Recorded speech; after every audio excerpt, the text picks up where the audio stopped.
सरस्वती ज्ञान कोश में मैं प्रतिज्ञा त्यागी आप सबका हार्दिक अभिनंदन करती हूँ। बच्चों, आज हम सूर्यकांत त्रिपाठी निराला, जो कि छायावाद और प्रगतिवादी युग के सशक्त कवि रहे हैं, उनकी कविता बादल राग पढ़ेंगे। बादल राग जो है उनकी काव्य रचना, जिसका नाम है परिमल, उससे लिया गया है और ये आपके कोर्स में है बादल राग।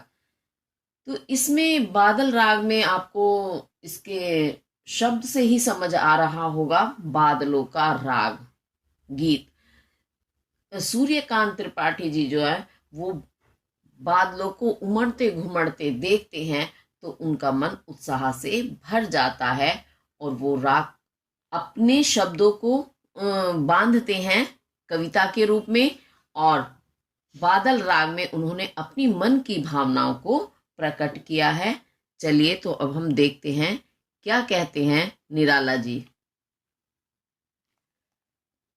झूम झूम मृदु गरज गरज घन घोर, राग अमर अंबर में भर निज रोर। झर झर झर निर्झर गिरि सर में, घर मरु तरु मर सागर में। सरित तड़ित गति चकित पवन में, मन में विजन गहन कानन में। आनन आनन में रव घोर कठोर, राग अमर अंबर में भर निज रोर। अब इसमें आपको शब्दों से समझ में आ रहा होगा कि उनकी भाषा थोड़ी परिनिष्ठित भाषा है और कुछ शब्द जो हैं उन्होंने कठोरता से प्रयोग किए हैं। कोमल ही शब्द हैं, लेकिन कठोरता से मेरा तात्पर्य है कि समझने में थोड़ी दिक्कत आएगी, कठोर कठिन भाषा आपको लगेगी। तो ध्यान से पढ़ते चलेंगे। झूम झूम, झूमते झूमते, आपने भी कभी बादलों को गरजते हुए उमड़ते घुमड़ते देखा होगा, तो कैसा लगता है? झूमते हुए से जैसे वो चल रहे हैं, तो उनको ही संबोधित करते हुए कहते हैं कि झूमते हुए मृदु कोमलता के साथ, गरज गरज गरजते हुए, गर्जना करते हुए, घन घोर, हे घन घोर, घन कहते हैं बादल, घोर कठोर, हे कठोर बादलों, आप कठोर गर्जना करते हुए। कठोर से तात्पर्य क्या होता है? वैसे तो बादल देखने में बड़े ही सुंदर होते हैं, नीले नीले रंग के, बड़े ही सॉफ्ट से ऐसे लगते हैं जैसे वो होता है ना कॉटन, तो देखने में ऐसे लगते हैं, लेकिन उनकी जो गर्जना होती है वो बड़ी ही घनघोर होती है। जिस टाइम वो बहुत तेजी से गरजते हैं तो कपकपी सी आ जाती है डर के मारे, तो इसीलिए उनको घन घोर कहा है उन्होंने कि घन बादलों जो घोर कठोर हैं, तो तुम अपनी कठोर गर्जना को क्या झूमते हुए, बड़ी सुंदरता के साथ घूमते हुए। मृदु का अर्थ होता है कोमल, मधुर, लेकिन यहाँ बादल जो है जब उनसे घनघोर गर्जन करने के लिए कहा जा रहा है, तो इसका मतलब है बड़ी सुंदरता के साथ, कि बड़ी सुंदरता से झूमते हुए तुम गर्जना करते हुए, हे बादलों, राग अमर, अपना अमर, मर मरना, और अमर जो न मरे, यानी हमेशा विद्यमान रहने वाला राग संगीत, निज अपना रोर शोर, अंबर में आकाश में भर भर दो। हे बादलों, तुम मधुरता से झूमते हुए और घनघोर गर्जना करते हुए अपना अमर राग और निज, निज कहते हैं अपना स्वयं का रोर, रोर कहते हैं तेज आवाज जो होती है, इसे रोर कहते हैं, यानी शोर। तेज आवाज में क्या होता है? शोर होता है। तो शोर को अंबर में भर, अंबर यानी आकाश में भर दो, यानी अपने शब्दों से इस पूरे वातावरण को व्याप्त तुम कर दो, क्योंकि बादल जो है आकाश में ही होते हैं, इसलिए बादल से वो जब बादल आकाश में गरजेंगे तो सारे वातावरण में वो ध्वनि निश्चित रूप से फैलेगी। और क्या कहते हैं? झर झर झर, कि झरझर करते हुए जो बारिश गिरती है पृथ्वी पर, वो झरझर की आवाज करती हुई आवाज देती है, ऐसा लगता है मानो उनसे झरझर की आवाज आ रही हो। तो झरझर करते हुए तुम निर्झर, निर्झर कहते हैं झरनों में, गिरी पर्वत में, सर तालाब में खूब बरसो, गरज गरज करके वर्षा करो झरझर की आवाज के साथ, तुम झरनों में, पर्वतों में, तालाब में, सब जगह अपना गर्जन भर दो और वर्षा करके सबको जल से सराबोर कर दो, क्योंकि सब जल से परिपूर्ण हो जाएंगे तो वो आनंद का कारण बन जाता है जल से परिपूर्ण होना। घर मरु तरु मरमर सागर में, और तुम बरसो, कहाँ बरसो? घर में, यानी हर घर में तुम वर्षा करो, क्योंकि जब बादल बरसते हैं तो जो भी उस दायरे में होती है चीजें सभी में ही वर्षा होती है।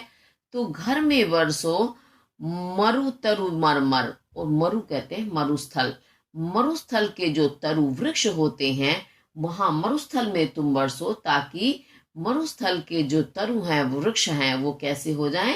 हरे भरे हो जाएं, और उनसे मरमर मरमर की आवाज आने लगे। मरमर की आवाज कब आती है?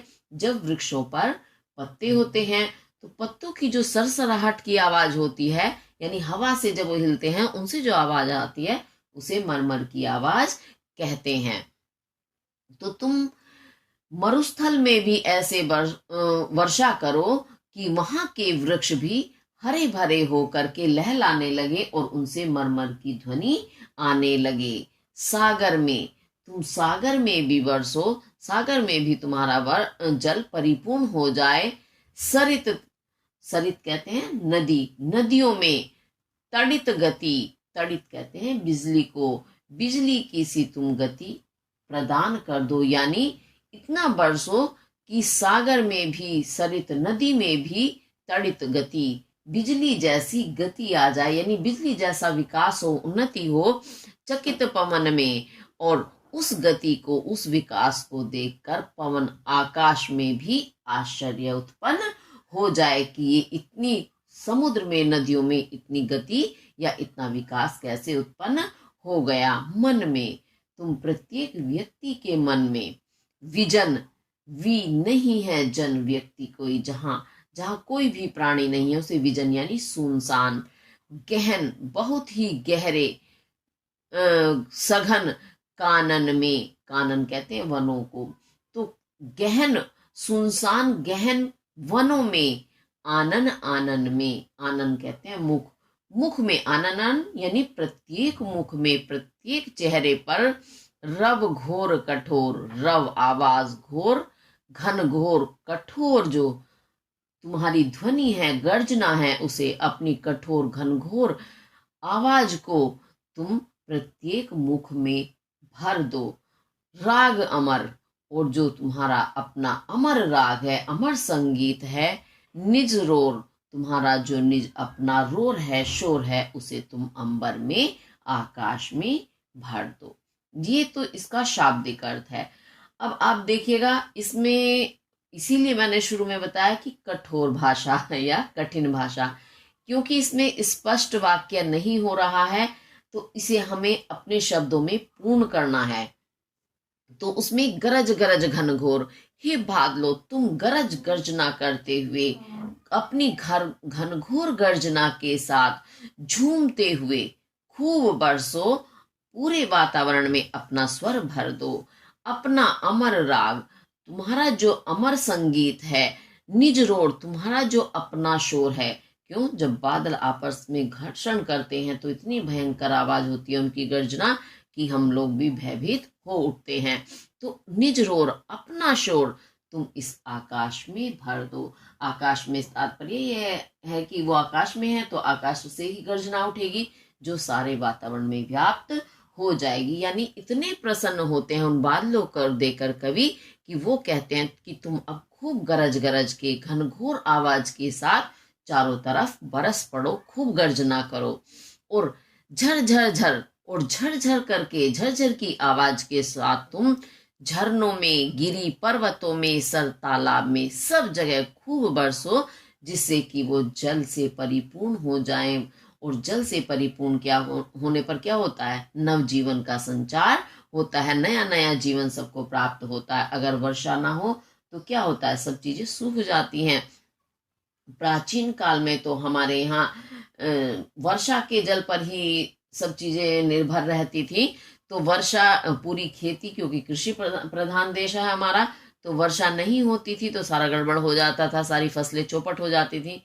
और प्रकृति भी प्रकृति को पानी जो पूर्ण रूप से मिलता है वो वर्षा के जल से ही मिलता है, क्योंकि वर्षा जब होती है तो प्रत्येक चीज पर होती है, वो सब हरे भरे हो जाते हैं उन्हें जब पानी मिलता है।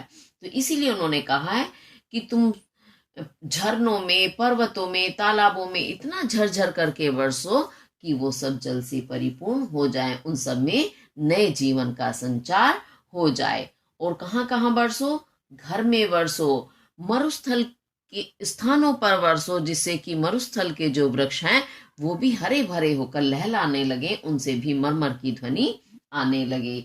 और सागर में बरसो, सरित तड़ित गति, और सरिताओं में, सागर में और नदियों में तुम बिजली की जैसी गति प्रदान करो। बिजली जैसे 1 सेकंड में ही आ जाती है, आप जानते हैं, स्विच ऑन करते हैं तो करंट आपके पूरे घर में दौड़ जाता है, आपकी लाइट ऑन हो जाती है, तो वही बिजली। और आकाशीय बिजली भी आपने देखी होगी कि कितनी तेजी से वो 1 सेकंड में चमकती है कि सब कुछ चकाचौंध कर देती है।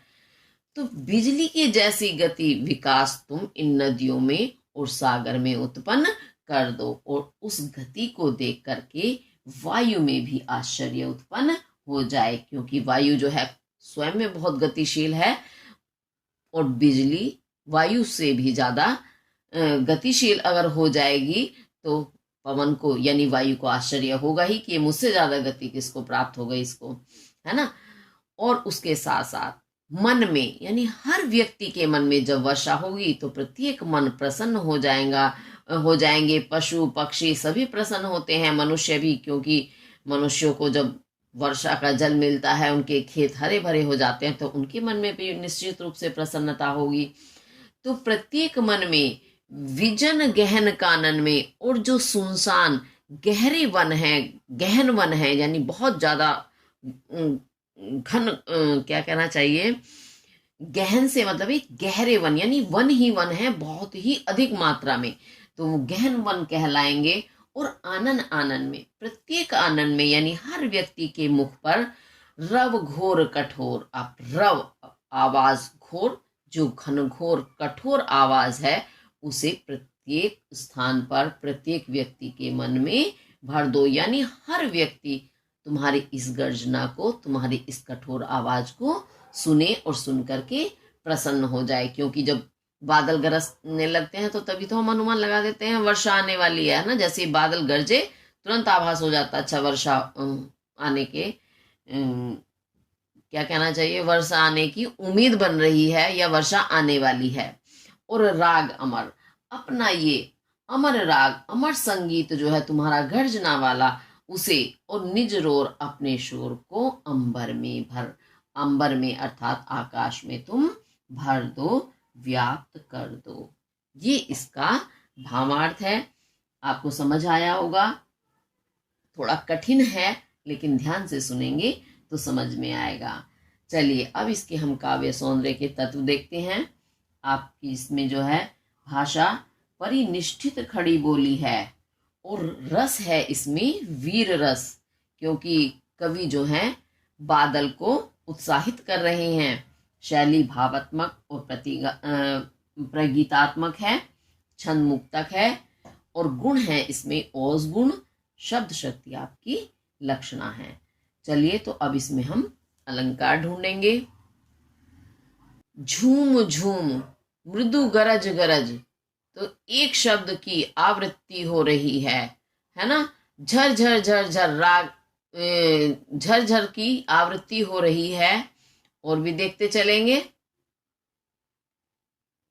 आनन आनन, है ना, तो जहां एक शब्द की आवृत्ति होती है, कौन सा आवृत्ति है, यानी आना, दोबारा दोहराना, तो वहां होता है आपका पुनरुक्तीय प्रकाश अलंकार। और एक बात और, मानवीकरण तो सीधे सीधे बनता ही है, इसमें तो कुछ सोचने वाली बात नहीं है, क्योंकि कवि ने बादलों को बिल्कुल मानव की तरह ही संबोधित किया है। अच्छा, अनुप्रास में एक वर्ण बार बार आता है, जैसे झूम झूम में मामा वर्ण, झू झूम वर्ण, गरज गरज में भी घन घोर में घा घा वर्ण की आवृत्ति है। और राग अमर देखते चलेंगे प्रत्येक लाइन में।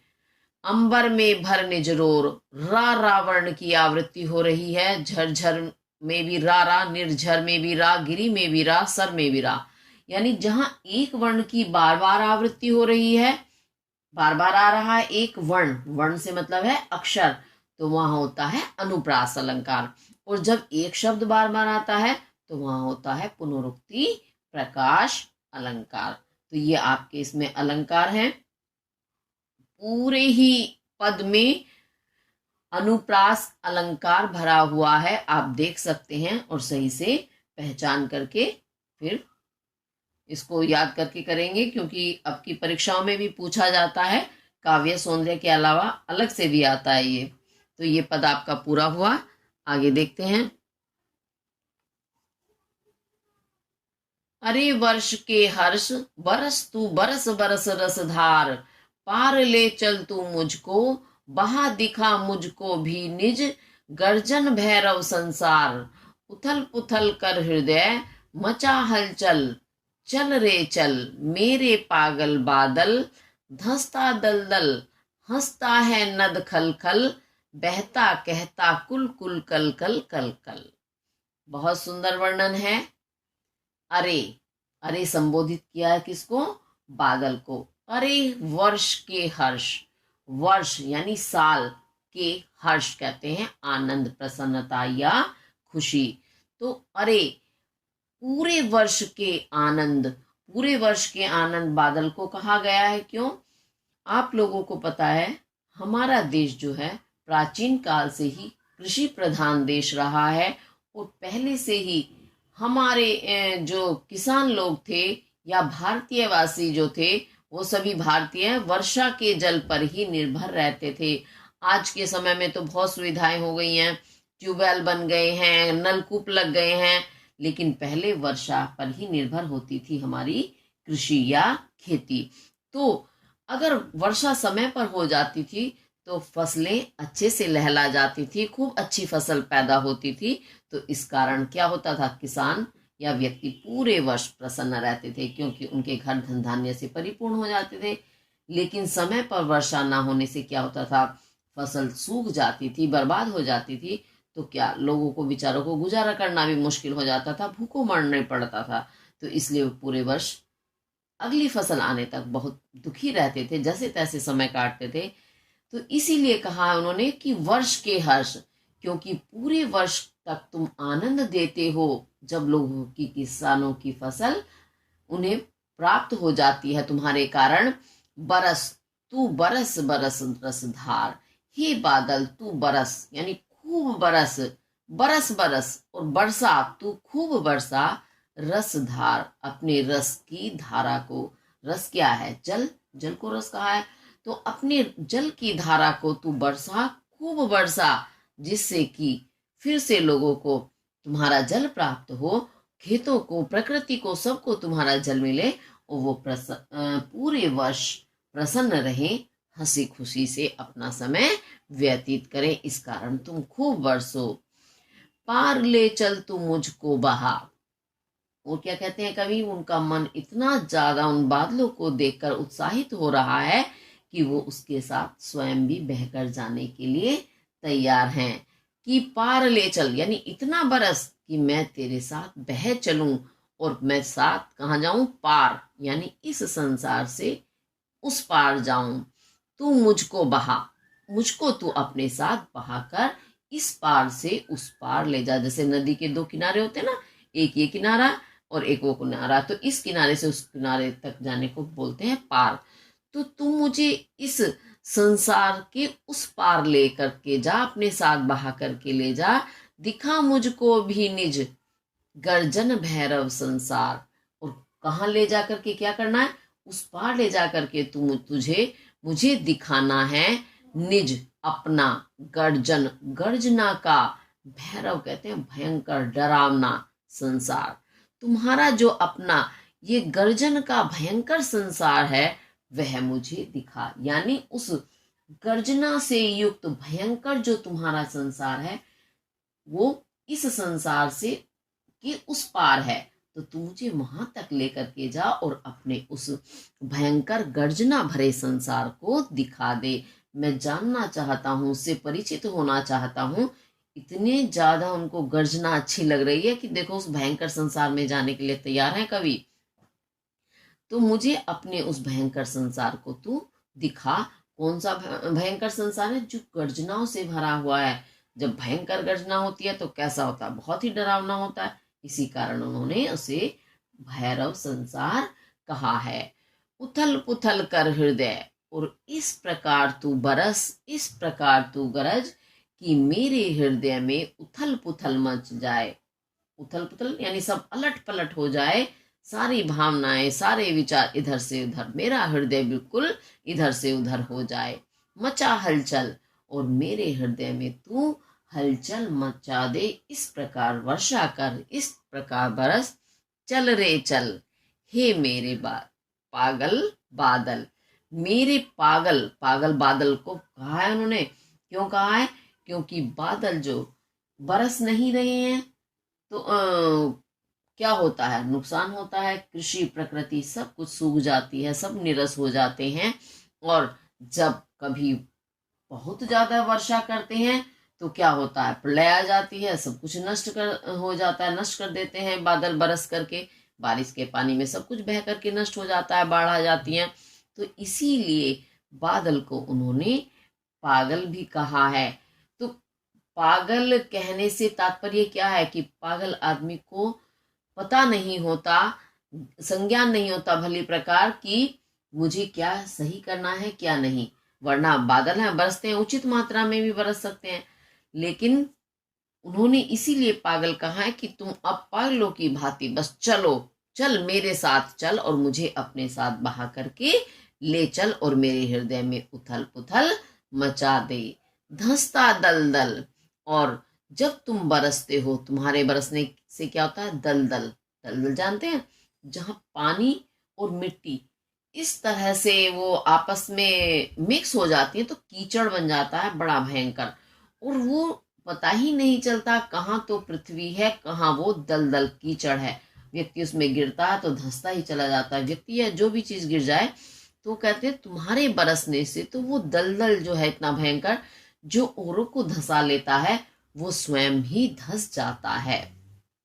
और कहता है नद खल खल, नद कहते हैं नदी, नदी जो है हंसता है, हंसती हैं खल खल, खिलखिला करके।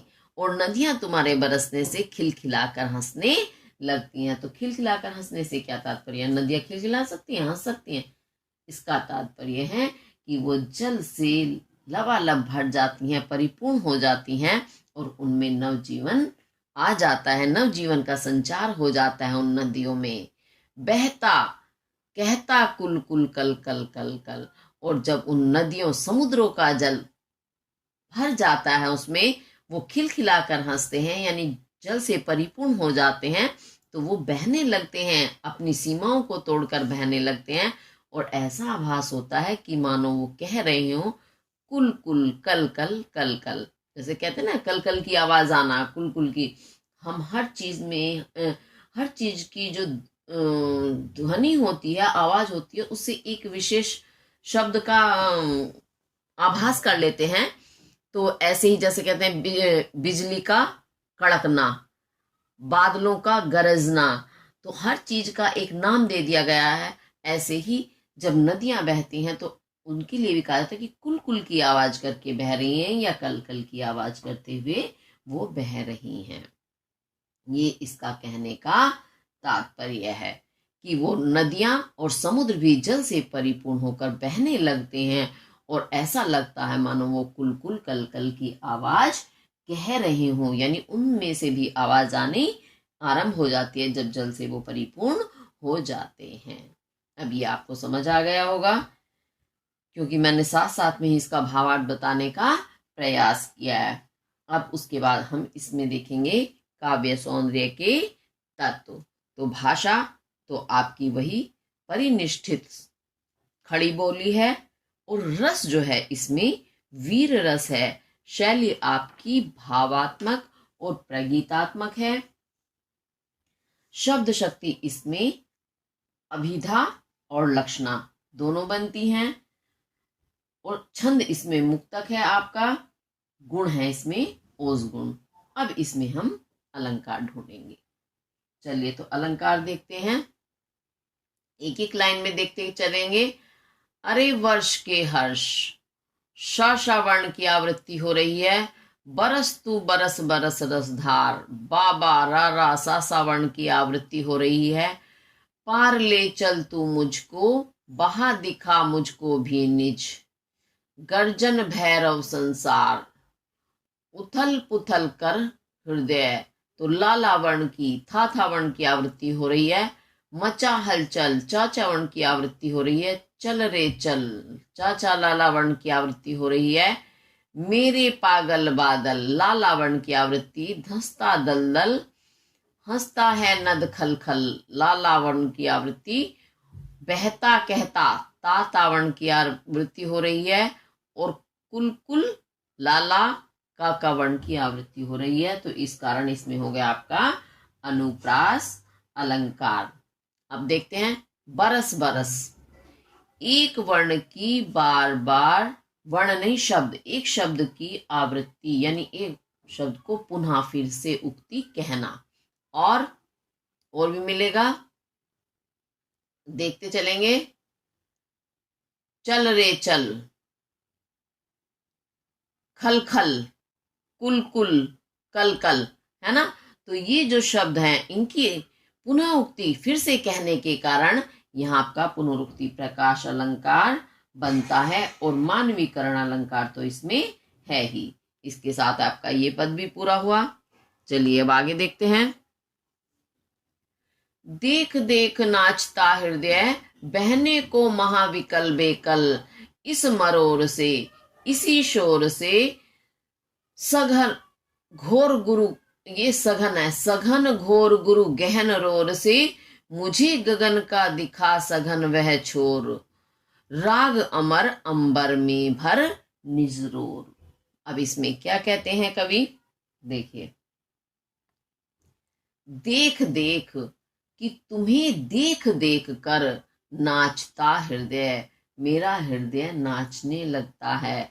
जब तुम्हें मैं उमड़ते घुमड़ते और गर्जन करते हुए देखता हूं तो मेरा ये हृदय, मेरा मन भी तुम्हें देख करके नाचना आरंभ कर देता है। अब हृदय नाचता है, हृदय नाचना यानी हृदय अति प्रसन्नता से भर जाता है, प्रसन्न चित्त हो जाता है।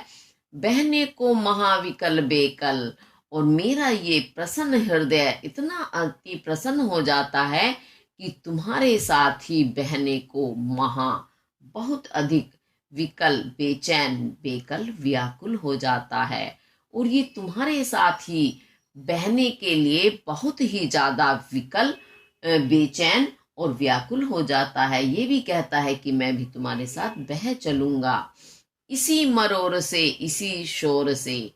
और इसी मरोड़ कहते हैं उमड़ घुमड़ना, उमड़ना, बादल देखा ना अलट पलट होते रहते हैं, तो उमड़ते घुमड़ते से जो वो लगते हैं, तुम्हारा ये उमड़ना घुमड़ना और इसी शोर से, तुम्हारा जो यही शोर जो है, गर्जना वाला शोर, भयंकर शोर जो है, यह है सघन, जो बहुत ही घना, घोर, कठोर, गुरु कहते हैं अत्यधिक, अधिक, गहन, गंभीर रोर से, रोर तुम्हारा जो गंभीर शोर है, इससे जो परिपूर्ण है।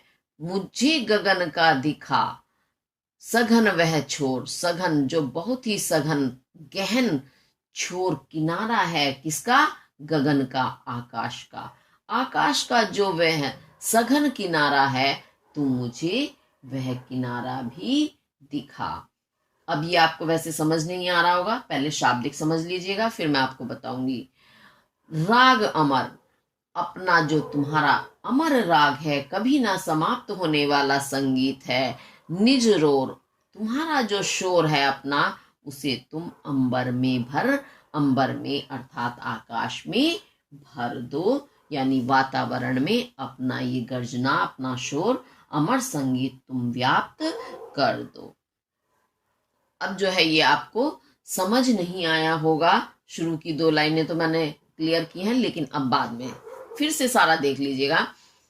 क्या कहते हैं कवि कि तुम्हें उमड़ते घुमड़ते, बरसते गरजते हुए देखकर मेरा हृदय भी प्रसन्नता से नाचने लगता है और बहुत ही अधिक बेचैन और व्याकुल हो जाता है तुम्हारे साथ बह जाने के लिए, यानी ये बह करके तुम्हारे साथ जाना चाहता है।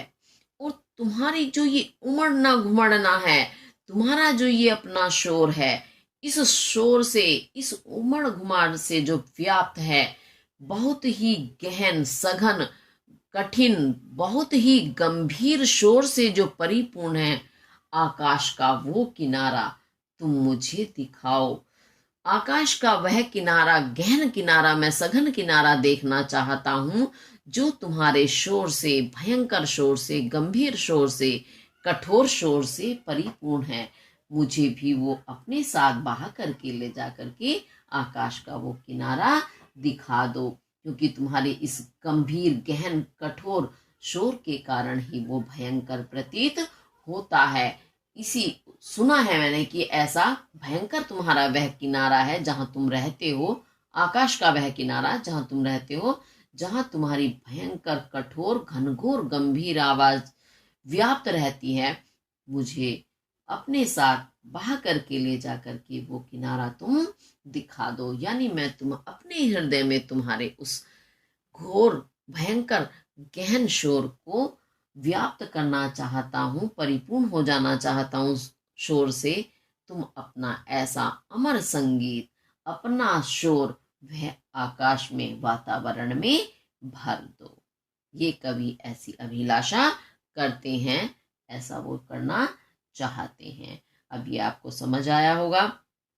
अब देखिएगा, जब बादल गरजते हैं, पृथ्वी से इतनी दूर है आकाश, उसके बाद भी कितना भयंकर गर्जना होती है, भयंकर वाली गर्जना। हल्की फुल्की गरजते हैं तो अच्छा लगता है, लेकिन भयंकर जो होती है वो हमें पृथ्वी पर भी भयभीत कर देती है। अब आप ये सोचिएगा कि जहां पर वो आकाश में विद्यमान है बादल, वहां कितना भयंकर शोर होगा, है ना। लेकिन कवि का मन तो बेचैन हो गया है उसी भयंकर किनारे को देखने के लिए।